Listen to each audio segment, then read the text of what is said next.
Thayne, how's it going? Fantastic, my good man. Just came off of the weekend, high on sugar. Nice, yeah. Yeah, dude, speaking of, and I'm probably gonna be alone on this is a hill I'm gonna die on alone. Okay. Peeps Peeps are absolutely atrocious, you Those know? muscle things. Yeah, I can't stand them. And it's like, what is it? And then also the other one, I know it's not in season, but it's candy corn. Candy I corn. cannot stand candy corn. And Yeah, then people that eat candy corn are training for vengeance of some sort. that's too You know funny. you know Yeah, what I mean? So, yeah. I you know. I'm do right there with you on Peeps and candy corns aren't far behind that. I'm right No, there with and you. it's just because it's like they're like little like, especially candy corn, like, they don't have a whole lot of flavor, and it's Right, like they have the like, little triangles of disappointment, and it's right. just I can't do it. So, but you do some neuroscience stuff, right? You like to help people Yes. find yeah, so, I am an explain that a little bit. experiential Mhm. neuroscientist. Yeah, okay. So what I do is my area of specialty is I realized, I used to have a very jacked up life and I couldn't figure out how to make my mind work for me. And I did my traditional therapy, which was helpful, and would certainly say I would not be alive today if it wasn't for my therapist that helped me. But what I would tell you is that, for me, it's about learning from what we do. And so experiential learning is where I design exercises in a course where people experience a sense of safety but also a sense of social risk. So when our body feels something that's safety, that's risky, it goes into a specific learning behavior and it will also predict the outcome. That's all done by our subconscious. Okay. So when I'm in a safe space and I've also determined there's a little bit of risk, and my brain has also projected that this experience is going to be average, less than average, or negative. All right. But then what happens is in the experience, you get what the brain does not predict. You're going to get kindness and love and dopamine. You're going to get kindness from somebody you're not expecting it from. So, what that does is it creates what's called prediction error mismatch. And it's the quickest way to train the brain to learn something. So now the brain goes, wait a minute, I projected an average to crappy conversation here. And I actually just connected with this perfect stranger and had the most amazing vulnerable conversation I've ever had to the point that I actually began tearing up. That it was so moving for me that it emotionally moved me and I experienced something. So when that happens, the brain goes, wait a minute, I served up fear and anxiety. And you just proved to me that I can sit with fear and anxiety in this situation and I'll actually be okay because Right, that man didn't hurt me at all. He was kind, he was loving. So the brain updates that old story and he does it rapidly. right, So the key with experiences, you remember 90% of an experience, you only retain 10% of what you read. That's why I teach emotion by experience. That's why we do it. So I'm an experiential neuroscientist. okay, so that's how does that play into past experiences, like, abuse or neglect or whatever? How, like, how does that fit into with that? Yeah, great. Is that where that level of expectation this is gonna be shitty comes from, or is it, you know It's your life experience. Right. So every one of the exercises is designed to uncover a self-limiting belief. All right. Okay. So, for example, some of them are easy, where, I might say to you, all right, Phil, today we're doing Smile Marathon. That's the name of the card. And so for Smile Marathon, I'm going to want you to go into a mall or the lobby of a very busy hospital, someplace where there's lots of people. And you're going to sit on a bench and you're going to smile directly and look people in the eye of every person that walks through the door. That's Okay. all you're going to do for 30 minutes. You're not talking to them. You will not engage with them. I just want you to observe your feelings as you show up for people and watch what happens when those people smile back. So, Mhm. in that exercise, most of us know, especially post COVID, that nobody looks at each other. And if you Right. happen to meet eyes with somebody, the first thing you think is, what do they want? 100%. Yeah. Okay. So that's what your brain is going to predict. But what you're going to find in that exercise is that people are actually kind. And if you make eye contact and you smile, they will smile back. So what does that do in that one exercise?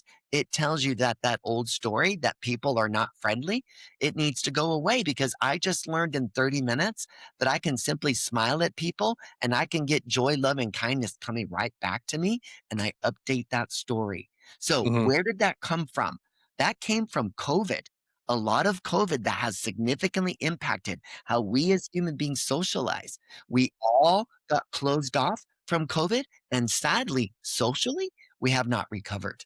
No, Yeah. not at all. I mean, and I think, well, if you combine what happened with COVID, that year and a half period, and you throw social media on top of it, it's a recipe for disaster because, I mean, social media is our, I mean, and I've said it 1,000 times on the show, and I'll keep saying it, but it's the bane of our existence I anymore. But, agree. because it's supposed to connect us, but it drives us apart, Exactly. It's you gotten know? And ugly. yeah, Exactly. yeah, Who wants and I this? remember right before COVID hit, I went to a big box store to get supplies, right? I was getting, like, just flour and all that kind of stuff.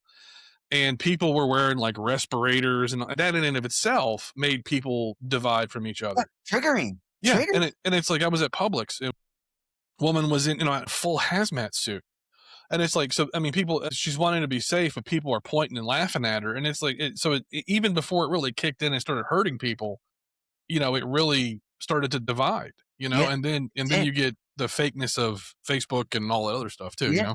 Yes. And then you pour on the political environment where everybody's hating everybody and nobody's agreeing to anything.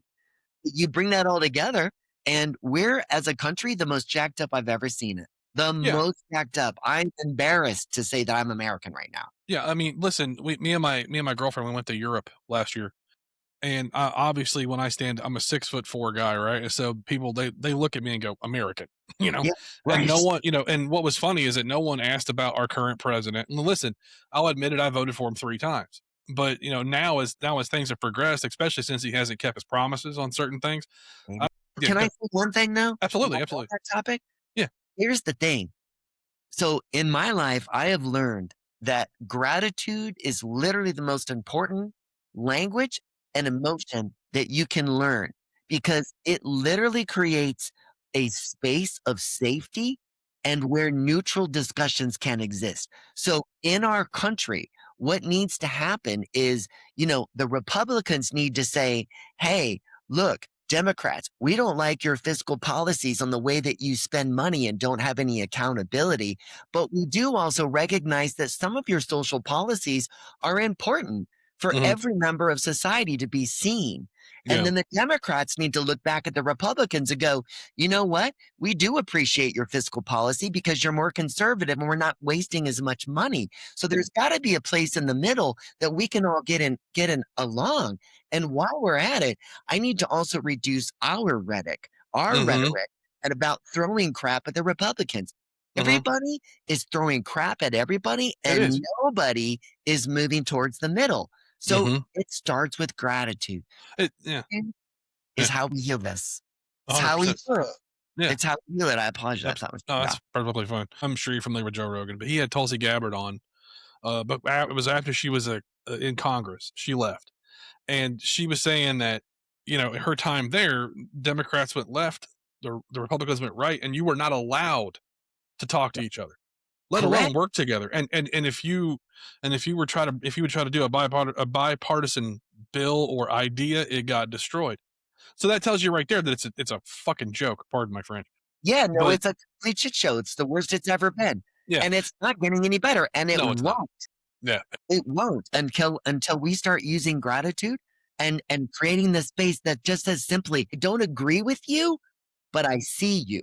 right. That's where we have to start. We have to start seeing each other and using gratitude to build respect to go across the aisle, right? Hmm. I use gratitude all the time. I coach behavior in humans. Hmm. So one of the first things I teach people, if somebody comes at you and they're nasty and they're ugly and they're yelling and screaming, Hmm. which is what happens a lot today, It is. the quickest response is not defense. Your amygdala is going to fire and you're going to want to defend yourself and scream Mm, back and be an asshole. But I want you to try something different. I want you to override that feeling that comes from your body. And I want you to stay present and recognize that there's a better way. So, mhm, this is how you diffuse emotion. You call them out and you identify that they're being yelled, they're yelling and they're screaming. So, hey, Phil, First off, I want to recognize that at this moment, you're giving me a ton of feedback in the form of your volume and the way that you're speaking to me. So, Right. Phil, I want to acknowledge that I see your anger and I see your frustration. And right now, you are hot, and I Mhm. get it. And guess what? Right now, I am hot too, but I am not letting my emotion get the best of me. So, can we both take respect for each other as adults and lower this emotion down to the point where you and I can have a productive dialogue? Because Phil, I see you're hot. I see you're mad. And I certainly have reasons for me to be upset. But Mhm. can we agree to keep the emotion out and work through this as adults? Yeah. Okay. I see Mhm. you and I respect you. Okay. 100%. Yeah. That is gratitude Mhm. used as a weapon for anger. How do you feel when I reply that way? You suddenly feel seen, which Mhm. means you're going to lower your defenses down. You're going to bring your volume down. And now we can have a productive conversation because both you and I have Mhm. silenced our amygdalas. And we did it with gratitude because that is neuroscience. Gratitude quiets the amygdala, it makes your prefrontal cortex take over. Yeah. Well, and it's also just looking at somebody as a person. You know what Yeah, I mean? And in saying, it usually when emotions are up like that, some like you said, something has happened to them, something has made right. them They're there's a mirror has of what's triggered, inside. and it's pulling somebody aside and saying, "Hey," like everything you just said, and treating them like a human being versus trying to shush them or make them feel what's the word, embarrassed for lashing out. It's basically what in a nutshell is just treating somebody like a human being. Right. Yeah, and it's And we forget when somebody's angry, we immediately get defensive because that's our amygdala protecting us. Mhm, The higher emotionally intelligent person goes, look, this guy's angry right now. And maybe he has every right to be angry at me, but maybe something's going on at home or 30 minutes prior that exactly. set him off on something that has nothing to do with me. So if I take his anger and I make it personal, then I just created negative situation that did not exist, and I'm the one that actually created it.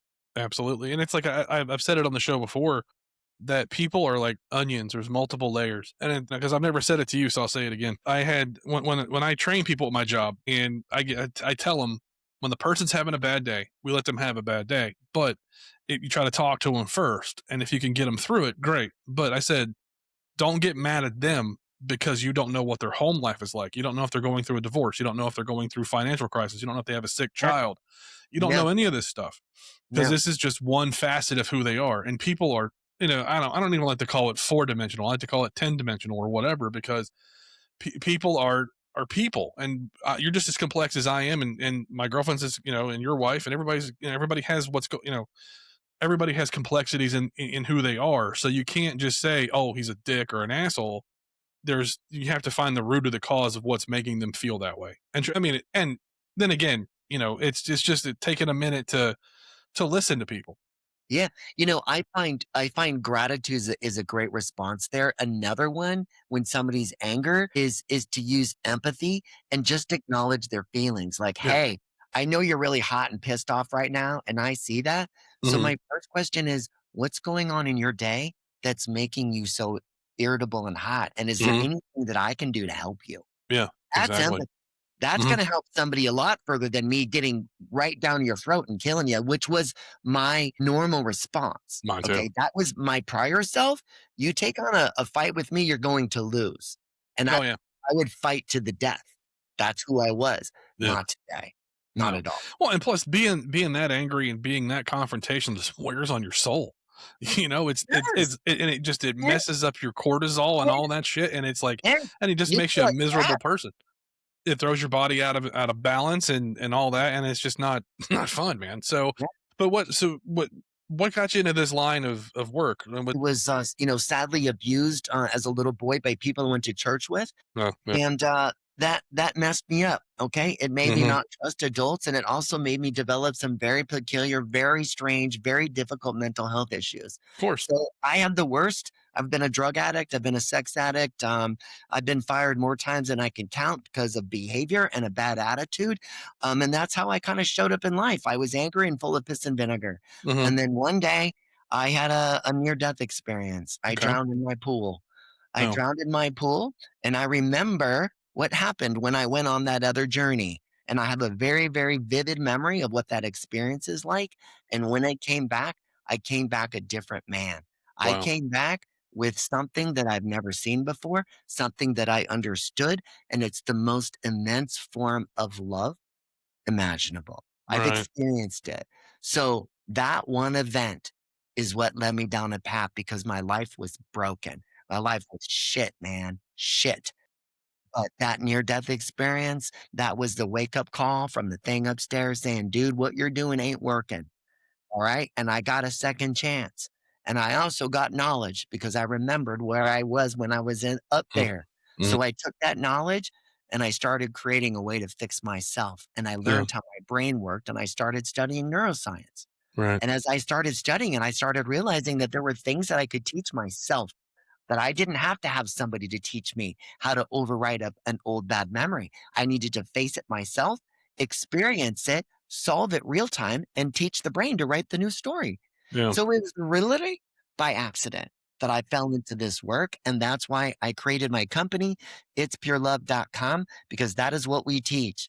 We transform people and companies using the two most powerful neuroscience things in the world: gratitude and unconditional love. That's all you need, and you can fix mental health. I'm telling you, that's what we. Well, yeah, and the thing is you can't. I had a guy on the show a long time ago. His name is Richard Tyranny, and he's a therapist. And his approach is, if you can't fix the problem in 12 sessions, it's not. He doesn't believe in therapy in perpetuity. Is what I'm trying to say. Yeah, I agree with that. Yeah, yeah, Yeah, and it's like because it doesn't. I mean, I agree. obviously, yeah, I 100% agree with it too. It's like I don't. If you're not getting the help you need to find someone who's going to help you or do it yourself. So I've Yes, been to a few therapists in my time. There's always been something that breaks it, right? That breaks the trust or that breaks the therapy. So I said, you know what? I'm going to figure out what I can do to fix this. So I have a lot of trauma from my childhood. My father was abusive, as most people have heard on the show. And I'm not going to go into gory details, but there's other things in my life too, but it's mostly mental abuse from him. So I said to myself, I'm like, I'm not going to let this bother me anymore. And because I know people love me, people around me love me. And I know that I'm a good person, for the most part. I'm not perfect by any stretch. I have my moments, but it's also learning to only to get, what is it? What's the word I'm looking for? It's like stoicism, it's only controlling what you can control, to a level. I love. But yeah, yeah, I find faults with certain aspects of stoicism is, I mean, sometimes it's okay to lash out, and get some emotion out. Yeah. Well, we actually store it in our bodies. Like unresolved emotion gets restored in our bodies, which turns to cortisol, which is inflammation, which leads to disease. Yeah. That is the path. That's how it happens. It turns into stress. And then, of course, Yeah, stress is probably one of the highest killers in the country right now. absolutely. And that goes to show you that, especially with everything going on with war and uncertainty and prices going up, people are just losing hope. If Yeah, I'm if I'm being and that's honest. what you see when you go into public today, right? Yeah. Remember, we do experiential exercises with the public. So you're working with strangers, and I gotta tell you, the candidates that I got right now running through my program, what I'm seeing in the world is disturbing. It's Uh-huh. disturbing. Like, I've never, ever seen the level of stress, anxiety, panic, concern. You can see it on people's faces. Uh-huh. Like, and now people are talking about it. Like, everybody's at the point of breakdown, Uh-huh. and it's just tragic. It scares the hell Well, out of me, Phil. It does. and it does me too, because like I just saw, I'm a big auditor guy. Like I watch I'm familiar with the police auditor people, like on YouTube and stuff. So I just saw a video of a woman. She's autistic. She's getting arrested by the cops, and this cop. I don't know the context of the warrant or whatever, but he had her hands behind her back, and then she's 90 pounds tops, and he rears back, and I mean drops a fist on the side of her head, and you hear it clunk into the floor. See, that kind of stuff is what people are getting tired of, Right. and it's like, and it's just building and building, and yeah, and yeah, exactly, and people are just it's gonna pop eventually. It's like, and there's no way to let the steam out of the valve. Yeah, I mean, It's look at the unfortunate. riots recently in Minneapolis. Yeah, That's a great example. I mean, the people are done. I mean, if we don't learn how to use gratitude to heal this divide in our country is going to split up and it's going to become a war inside. yeah, That's it what's is. next. Yeah, That's and it's what's also just Yeah, but it's also just stopping and listening to people too. It's like you said earlier, it's you have to sit back and it's not, it's There's not no dialogue at no, all. there's not. There's none. There's zero. It's all self-centered gobbledygook, and it's like, "I'm right, you're Exactly. wrong." I was born in '79, and then I was basically raised to the '80s and '90s, and there was none of this divide stuff. It No, didn't. I don't know when it started. It doesn't matter when it started, but the point is that it's and I think and I hate to keep bringing up politics, but I think that we have this level of identity politics that are happening now, and it's like, it's not about what's best for the country. It's about who's right or wrong, or who's right. That's it. It's all like, I'm right because you're blue. I'm right, exactly. and it's Right. it's fucking We've stupidity. we've moved to the polar extremes and we're just defending. Nobody's getting anything done. We're just how much crap can we throw at each other? And that's what's Hmm. going to happen this entire next 2 years, Yeah. right? Unless something changes. But Right. you know who's going to change it? Yeah. Us. It has to be us. Yeah. And we got to vote differently. Right. We got to think about our consciousness. And at the end, we got to think about what is best for our hearts and our Hmm. families. Yeah. Because we're not making decisions from the heart. We're making decisions from the amygdala. And the amygdala doesn't give a shit about your heart. No, It it does. doesn't. It does. It's Time. I just okay. real quick. Yeah. I just saw a thumbs up come across your screen. Yeah. What was that? I don't know. You see it? Okay. Yeah, there it is. Okay. And every now if I do this, I don't know where it comes from, but I'll get fire. It'll get like fireworks. It's like That's there's a certain hilarious. thing I do with my hands and That's it'll cool. do fireworks. I Yeah. don't get it. I'm totally leaving that in. I don't know where it comes from, but it Yeah. always shows up. Yeah. So, There oh, it there's is. the fireworks. See? I had to That hold is it long enough. that is There's fantastic. oh, that's cool, right? You never Yeah. had a guess that was that exciting. Yeah, yeah, it's true. No, it's first time I've had fireworks on the show. If it's not too sensitive a topic, Anytime. the NDE you had, what did you see? What did you feel? And how did you wind up in the pool? I had an allergic reaction while swimming. Oh, I was okay. taking medication and I was alone. It was late Yeah, at night. My family was sleeping. yeah, I some medication I had been given. It was the first time I had taken it. I since learned I should have never been given that medication. I'm a slow metabolizer. So they gave me an adult dosage and they should have given me half of a child's dose. So I ended up having a seizure while swimming and I lost consciousness and I found myself at the bottom of the swimming pool. dude, so That's how sorry I you went through that, man. you That's know what though, scary. dude? I wouldn't change a thing, right? So here's the thing. I woke up at the bottom of the pool Mhm. and I realized that I had been someplace. This wasn't the first time I've been there. I went there once as a child because I was abused by horrible people and they overdosed me. They OD'd and I had to be revived in an ice bath. So my first NDE actually happened when I was around 9 years of age, and I left Yeah. my body, and I met the Mhm. others, right? Because when you leave your body, you go someplace else. It's not here, okay? Mhm. So when I woke up in the bottom of the pool, I knew I had been someplace else and I wasn't scared. So I literally said, I started praying. I'm like, God, I got to get out of here. I know where I'm at.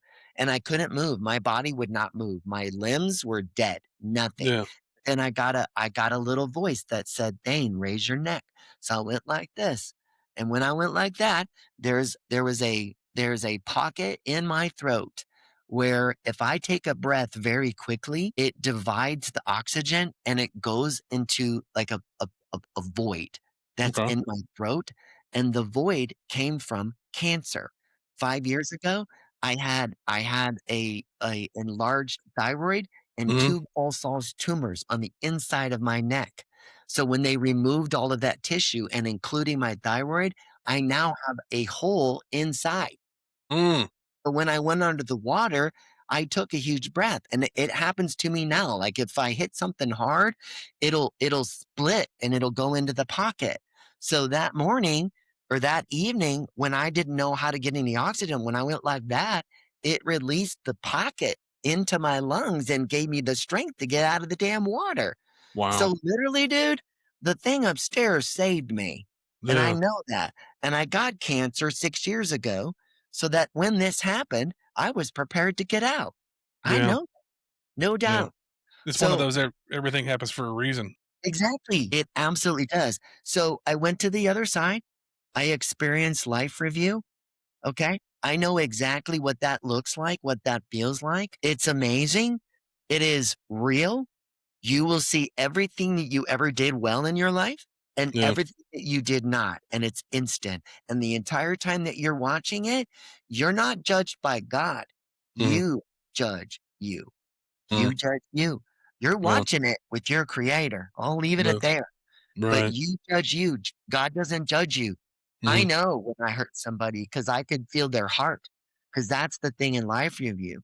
When I would look at a scenario and look at something in my life, when it would play back for me, it wasn't the feelings that I was getting back. It was the feelings of the hurt that I did to the person where I was rude or mean or lied or whatever. I Mhm. felt that. But then I could also see how that negative energy that I created in their heart transferred to the next person over. So Mhm. what you end up learning is that every action we have has reaction and Yeah. all of it is recorded. Okay. Uh-huh. So the thing upstairs keeps track of us using light and sound. Literally, every word we speak it never goes away. People think that once the voice goes, that we can't hear it. We can't hear it, but the world can, and so Mhm. can the universe. So your words are permanent. That's why you got to be very careful when you put your words into existence Mhm. because you can't take them back and they live forever. They Yeah. do not. And that's why we can go back to the whole anger thing with that, because it's why you never say anything out of anger, especially to a loved Yeah. one, Yeah. or even strangers for that matter. But, Yes. I have this theory of, I had somebody on my show that was talking about kindness. And I said, everybody, should be afforded your kindness to a degree. I'm going to explain the theory. Yeah. So, Okay. okay. So your family, your children, your wife, whatever, they deserve the bulk of your kindness, right? Because they're the ones that love you, you love them. But also the cashier behind the counter, she deserves kindness as well, but maybe not to the degree that your loved ones do. You give her, you say hello, you polite nod, smile, whatever. And that's just all you need. That's just my theory. I could be wrong on that. When you stop and you listen to people and you're able to figure out what's going on and what the root is, like I said earlier, I think that's the springboard for a better conversation about healing. Does that Yeah. make sense? Yeah. Yeah. So Absolutely. so, what what is your end game with this? What do you hope to accomplish? With what I'm doing, but to change the world. I want to heal the hearts of the world. Literally, with what I've learned something very unique. There is a scenario. There is something that we as human beings can all learn, and it's a technique. And when you understand the technique, it gives you the ability to make what I call a gratitude cocktail. Okay. So it's a way of creating a space with a stranger, somebody that you do not know, in a place that you've never been. And when you do it correctly, you're going to have a space of safety and you're going to have a sense of social risk. And then what's going to happen is I'm going to train you to give love and kindness in a very specific way. So what happens is the brain gets that love and kindness, it updates that story, and then something more important happens. The oxytocin and the dopamine gets released into your bloodstream and it combines with another hormone called vasopressin. And I teach people that you can engage vasopressin and you want to engage vasopressin because when vasopressin meets dopamine and oxytocin, you're going to get a feeling of love that is going to overwhelm your body from head to toe. And you're also going to feel your vagus nerve activate. It is intense. It is the best drug I've ever done. And trust me when I say I've been around that block. Best drug I've ever done. And it's something that we can all learn ourselves. And it's based on unconditional love. Mhm. And when you get this feeling, the first time it happens, it'll make you cry. It typically makes the person I'm interacting with that's also a stranger, they will also cry because they are filled with the emotion of love and kindness. And they did not expect it, which is why the body begins weeping because the body predicted average to less than average. But what I got was kindness, authenticity, and love. Yeah. So, with this protocol, you can literally heal decades of trauma using this technique. Yeah. So, I have now healed incredible, challenging mental conditions in people using this protocol. And I've been so successful now that it's going to be studied. So I actually have a neuroscientist that's on my staff now. I have a Wow. neuroscientist that is a psychologist and a neuroscientist. And we are studying this crazy protocol that God taught me when I drowned in the pool. because that's where it came from, Yeah. right? Yeah. That's That, amazing, man. yeah. And so where do you what do you think is the biggest key component for unconditional love? Letting go of your own ego. Yeah. Right. Yeah. Exactly. That is what separates you from divinity, your sense of self. Because when you make decisions in love, when you think about what exactly is love, Hmm. okay? Love is all encompassing and it covers everything, including right for wrong. If I make a decision and it's the right decision, I'm actually exercising love, aren't I? Right. It is. So everything is an extension from love. So it goes down to who are you as a person and what is your character and how are you showing up? I used to have an ego the size of Texas. Hmm. Trust, I was in sales. If I wasn't successful in knowing it, it was going to impact me. I'm not that person today. Do I still have a big personality? Yeah, Of but course. I'm not driven by that, and I also don't care about money.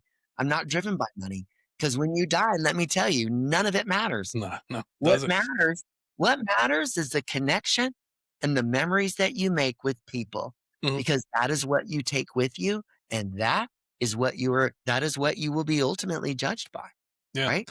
I work in surgery, so I have ran across some egos in my time. I'm not gonna name names, but he was going through some personal stuff. I was talking to one of the reps about it, and I was, he's gonna get humbled hard because it was bad. Like, I mean, it was like you could feel it just permeating out of his body, the ego, and it's like, dude, you haven't been godsmacked yet. Yeah. Oh, that's a Yeah, right way to put yeah, it. I like yeah, that. and it's like That it's was just me in the pop. pool. I got a Godsmack when I drowned in the pool. It said I needed to wake up. You you can call it karma. I prefer to call it a godsmack because it's just I him love making you. that. It's just Godsmack. making you I'm gonna write straighten up. that down. Write it down. Every time you use it, I want a quarter. Okay. Okay. Godsmack. No, Yeah. it's valid. Yeah. And Well, it's oftentimes, isn't that what makes us to change? exactly. Drowned in the freaking pool, man. I got an opportunity to come back. Most people don't get that opportunity. I did, okay? And I also know I made a deal with my maker that if Mhm, I came back, I would do mhm, this work. I mhm, agreed to this. Look, I come from corporate America. I could mhm, go make multiple six figures doing what I used to do, but mhm, I don't want to do that. I mhm. want to help people. I want people to have abundant happiness like I have. And I Mhm. work on a donation basis. This stuff is not cheap and it's No. hard to do and it's difficult work. And I'm telling you, shadow work, it's hard, okay? But when you learn how to overcome your shadows, what you ultimately get, Phil, is no fear. Because that's what I teach. People that run through my program do not have fear today. Fear is a caution sign and a feedback sign. It is Mhm. not a stop sign. That's Yeah. all it is. And I'm not being punished. God No. doesn't punish us ever. God teaches us. That's important. And I learned that because throughout my life, look, I was abused by more than 50 people. Jesus. 50 as a Yeah. child. So you can imagine the horror that lived in my life Yeah. and what I dealt with. So if I can overcome that and learn to love again unconditionally, Yeah. so can you. Anybody can learn. Anybody can learn. And love and gratitude is how you get there. Yeah, and I think the beginning of all of that is the destruction of ego, though. It has to be because you can't you can't have this ego and not and you have to break that wall down because it's like I have lived my life as as best I could without ego. Now, sometimes I go the opposite end where everything's my fault, Yeah, so it's been and there. and yeah, and that's That's because big. of You can own that though. That's yeah, you, though, yeah, Phil, that you can see your own crap because a lot of people can't see their own crap. And I was one of them. yeah. Oh no, and I think it's because of how verbally abusive and sometimes he'd smack me around occasionally, but not very often. But dumb as my dad was, he was smart in that aspect because he can get away with the verbal stuff more than he Yeah, could the physical. So right. that's where I get it from is like the self-doubt, the self-loathing sometimes. It's not as bad as it was, but I told you before we started recording, I've been married twice. My girlfriend has loved me in the right places to put me back together. You know what I'm saying? And That's and listen, and that's not her my, job. my Yeah. wife. Yeah, when you have somebody in your life that loves you unconditionally, you can conquer the world, dude. I mean, there's not anything that Yes, that you, that, that can stop you. that's, So it just tells you that yep. Love conquers all. yeah, It does, and you have to, yeah, and you just have to be open to it. And like before I met Veronica, I was like, I was heartbroken, I was angry, I was miserable Yeah, and because did you show up angry in life? Were you bitchy? Did you show up angry in every place that you went? That's who I was. I took to a it out on everybody except my yeah, family and friends, but if you're in the yeah, public, I would mhm. roast you. And that's the thing is like so. Yet again, because I crushed the ego years ago, I would never take it out on strangers, and I would never take it out on anybody. I That's would take for it out you. on myself before I took it out on somebody else, Good whether for it you. was drinking or smoking or Mm, whatever. there we You know go. what I? There's the Yeah, behavior. yeah. Yeah. And I remember once it was right after my second wife asked for a divorce. I drank 10 screwdrivers, the vodka orange juice, like Yeah. back to back, back to back, back to back. Wow. I have never Put you under been the that table. drunk. What was that? I said that one put you under the table. It did, and I was sick for 2 days after. I lost my voice from throwing up, and I said, "I'm never doing this again because you know why? It doesn't hurt her, it hurts me." Yeah. Amen. And I said, "So," and I'm done. I said, "I'm not gonna let her control how I do things anymore," So it was and that's when that's what I mean by taking it out on myself, is I would do very self-destructive Yes. behavior Same. because that way I wouldn't take it out on somebody else. Yeah. But I think that takes a level of, and I'm not tooting my own horn here, but I think it definitely takes a level of self-awareness to do that, you It know? does. So Awareness is actually the first thing I teach. So I start with awareness and I use a bracelet mhm, and a cognitive pattern interrupt sequence. And within about 48 hours, I can train anybody to become aware. It's a mhm, bad habit. And we all are, especially with these devices today, we get pulled sideways by everything. So awareness is the first thing I teach. After awareness, I teach something called balanced thought. I teach you how to balance your negative thoughts so that you don't put negative thought into your brain, because what you think is what you become.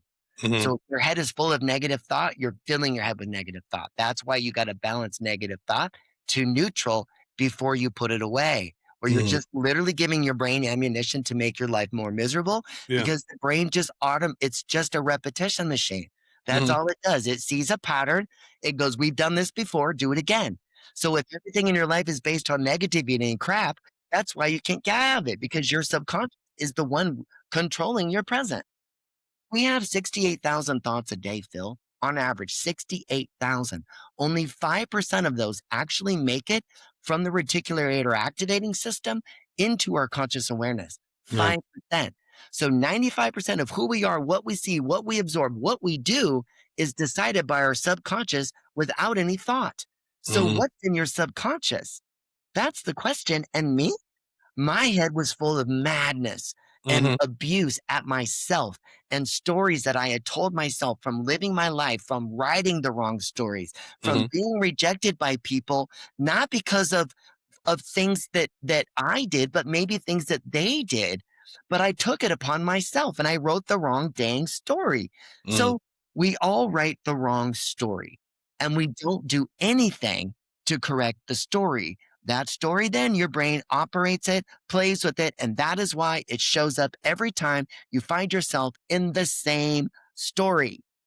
You see? So if you want to change your brain, you have to rewrite your neural pathways. And that can be done. That's how you learn. That's what's called neuroplasticity. That is how our brains learn, by repetition mixed with emotion. So my cards are about repetition mixed with strong emotions, where you predict something and then I prove you wrong and mhm, your brain remembers. That's how it works. So anybody can change, but we start with awareness, because if you don't even know what's going on around you and you mhm, cannot stay present, then you're never going to be emotionally intelligent and you won't fix the bad habits that you have.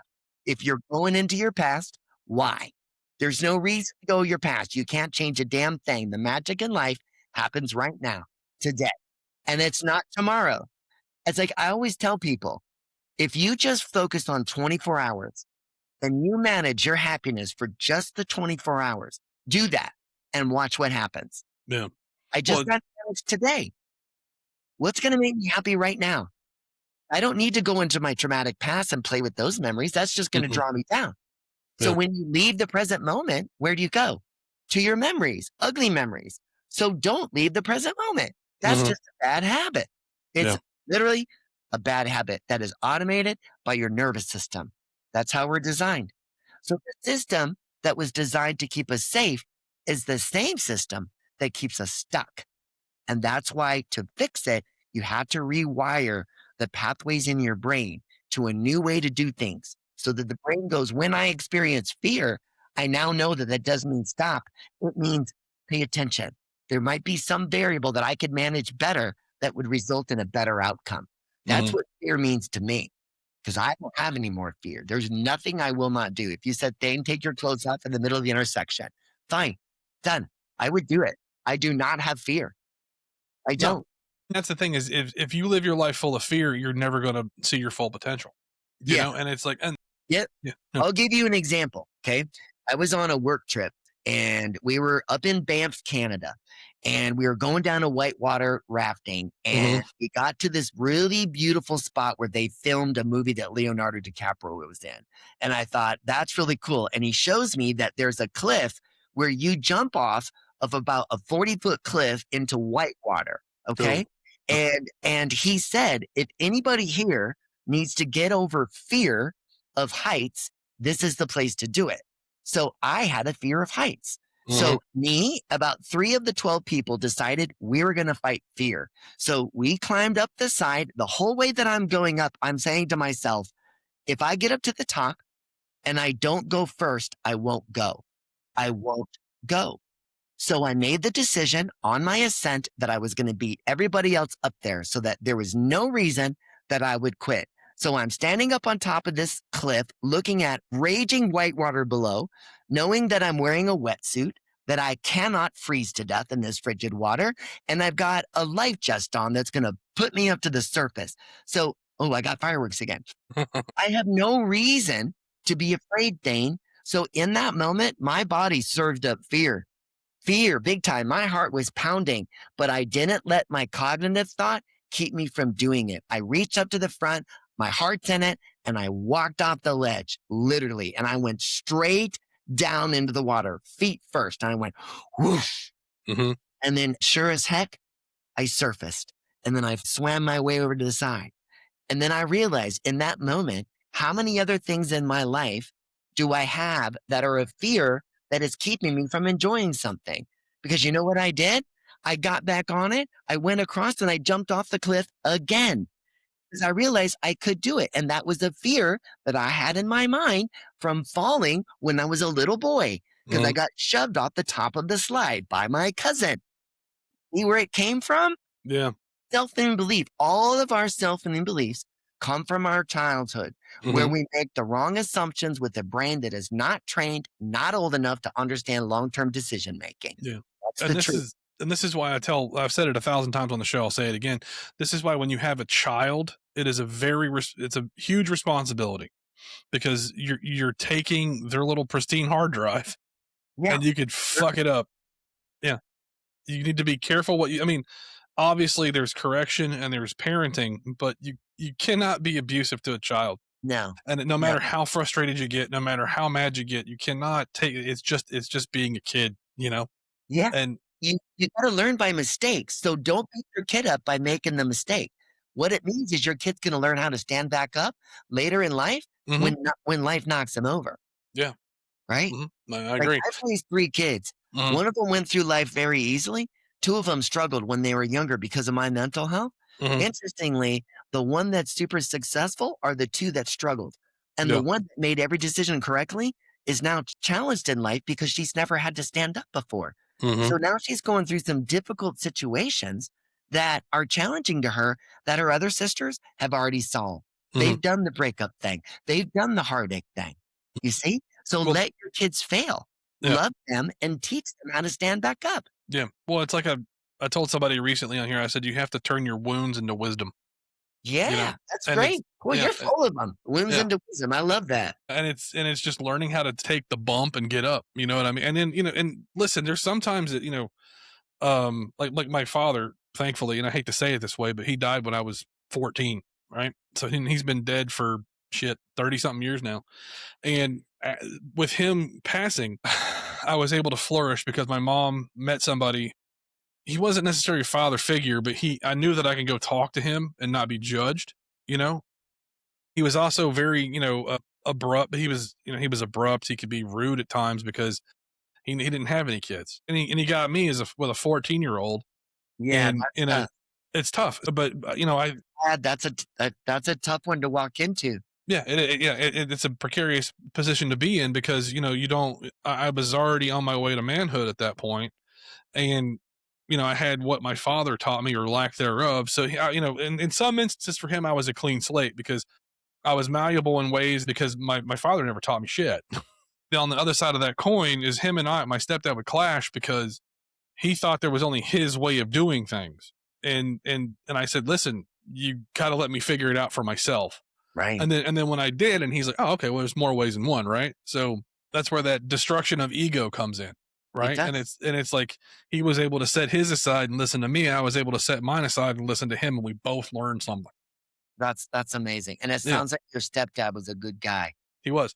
I mean, he had his moments, obviously. Yeah, Even as a fa I mean, look, how many times in my life, you don't get an owner's manual when you get a no, child. yeah, You don't, and you do your very, very best, but frankly, it's hard, man. When you see that parent over there that's got kids, give them some extra love because you don't know what's going on. slip him a You 20. don't, Yeah, Yeah. exactly. But it's interesting when like for me, like you hit it earlier on the head. Today, the most important thing that we could be teaching our children Mhm. is the power of gratitude and loving each other because that's not being taught anymore.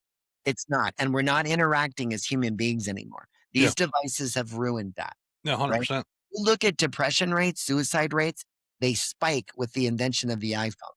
Well, Check yeah, it out. yeah, Look at the numbers. It's yeah. amazing. Well, then it also makes bullying easier. It makes it anonymous. Yeah, and it's Hell yeah. disgusting. Yeah.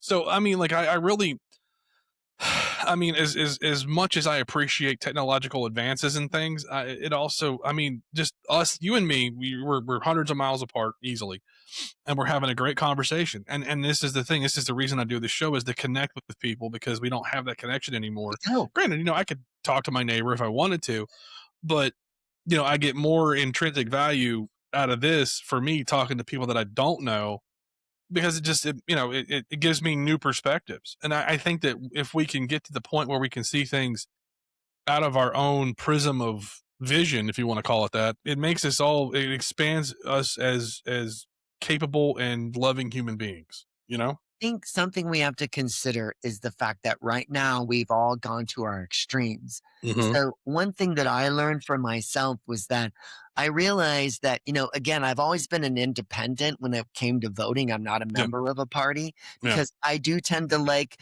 the fiscal responsibility of the Republicans, but I appreciate the social of the Democrats. So, in between there is a ground that used to exist that this country operated on, and we got to find it again, but we begin demonstrating that amongst each other. So Hmm. our politicians don't know this, they don't get this, and they're setting shitty examples. So Hmm. what it means is that each one of us as Americans, we need to take it upon ourselves to help heal this world by putting kindness and love back into the world. Let's do random acts of kindness. Let's open the door and let six people walk through, no matter if it takes me 30 minutes or not. Hmm. Okay?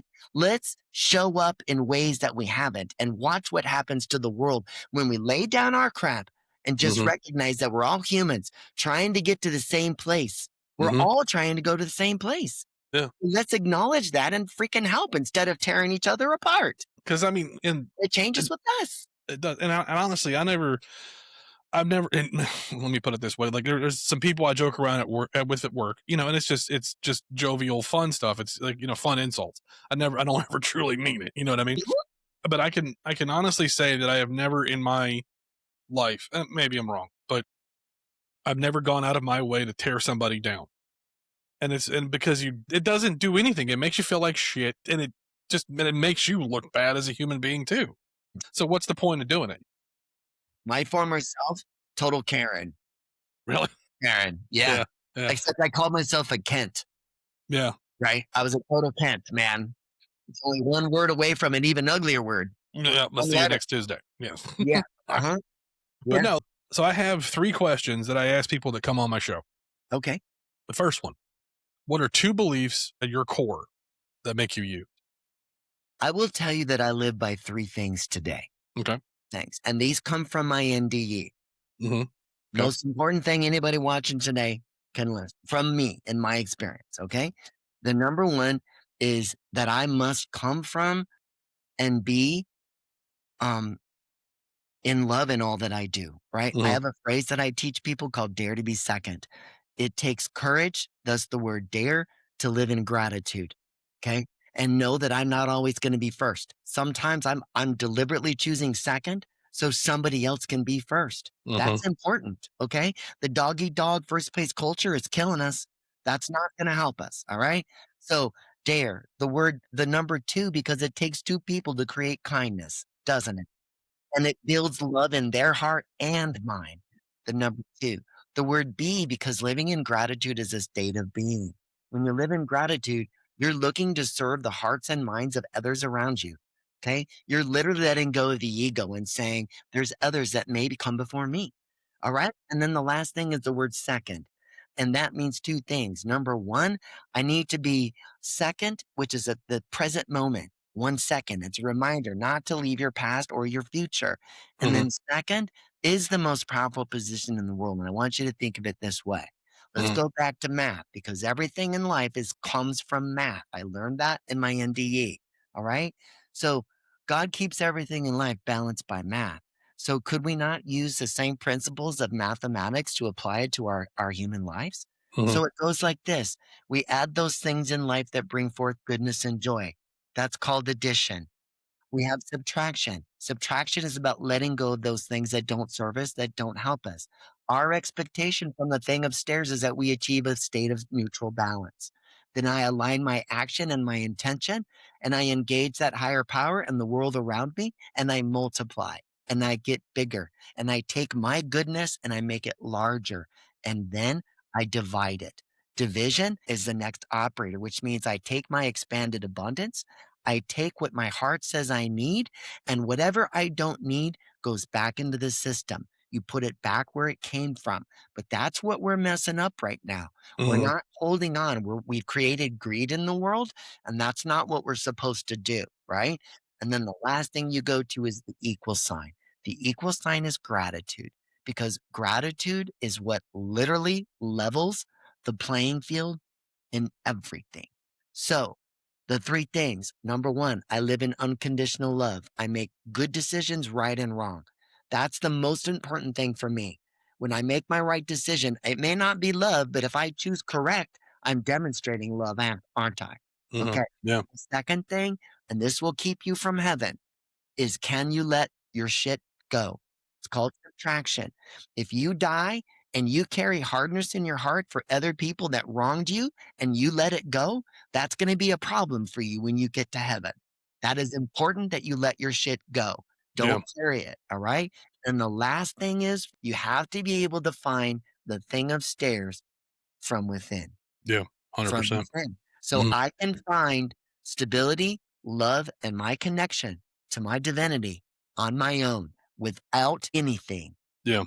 And when you can do that, then you get the keys to the Ferrari. That's what I'm telling you. Yeah. I did not get the keys to the Ferrari, which is why I'm back here. Right. See? I did not answer the questions correctly. The only difference was I did not have to die to learn that. I got a second chance, but that was a deal that I made with my maker. Okay. And I made the deal.